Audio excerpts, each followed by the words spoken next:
Welcome to Andhraprabha. నేను నాగేశ్వరి. కొన్ని సంఘటనలు చూస్తే నిజంగా ఇది సాధ్యమేనా, ఇలా జరుగుతుంటుందా అనిపిస్తుంటుంది. కొన్నిసార్లు నమ్మకం కూడా కలగదు. అయితే ఎక్కువ శాతం ఇంట్లో ఒకరు లేదా ఇద్దరు పిల్లలు జన్మిస్తారు. కవలలు జన్మిస్తే ఫలానా వారికి కవలలు జన్మించారట అని మాట్లాడుకుంటారు. ఇక ముగ్గురు పుడితే మరింత షాక్ అవుతారు. కానీ నలుగురు ఐదుగురు అనే మాట వింటే వామ్మో ఇదెలా సాధ్యమని ముక్కున వేలు వేసుకుంటారు. కానీ ఇప్పుడు మనం చెప్పుకోబోయే సంఘటన వింటే మరింత షాక్ తింటారు. ఈ సంఘటన ఎక్కడో కాదు, మన పక్క దేశం పాకిస్తాన్లో చోటు చేసుకుంది. సాధారణంగా ఒకే కాన్పులో కవలలు జన్మిస్తారు. కానీ ఇక్కడ మాత్రం ఒకే కాన్పులో 6గురు జన్మించారు. రావల్పిండికి చెందిన జీనత్ వాహిద్ అనే మహిళ ఒకే కాన్పులో 6గురు పిల్లలకు జన్మనిచ్చింది. ఈ సంఘటనను చూసి డాక్టర్లు సైతం విస్తుపోయారట. నవజాత శిశువుల్లో 4 మగ 2 ఆడపిల్లలు ఉన్నారట.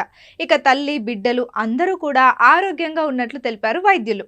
శిశువుల శరీర బరువులు కూడా సాధారణంగానే ఉన్నాయని తెలిపారు. అయితే సెక్స్ టాబ్లెట్స్ వివిధ రకాలుగా ఉంటాయి. 6 వేర్వేరు అండాలు స్పర్మ్ కలయిక నుంచి వచ్చేవి ఒక రకంగా ఉంటే, ఒకే ఫలదీకరణ అండం ఎన్నో పిండాలుగా విడిపోయినప్పుడు వచ్చే సెక్స్ టాబ్లెట్స్ మరో రకానికి చెందినవిగా ఉంటాయని తెలిపారు వైద్యులు. అయితే ఇలాంటివి చాలా రేర్గా జరుగుతాయట.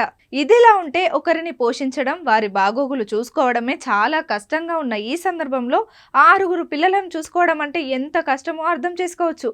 కానీ పిల్లల మీద తల్లికి ఉండే ఆ ప్రేమ ముందు ఈ కష్టం చిన్నదే అవుతుంది. ముసిముసి నవ్వుల ఆ పిల్లలను చూస్తూ తల్లి ఎంతటి కష్టాన్నైనా మర్చిపోతుంది. మరి ఈ తల్లి పిల్లలు సంతోషంగా ఉండాలని మనం కూడా కోరుకుందాం.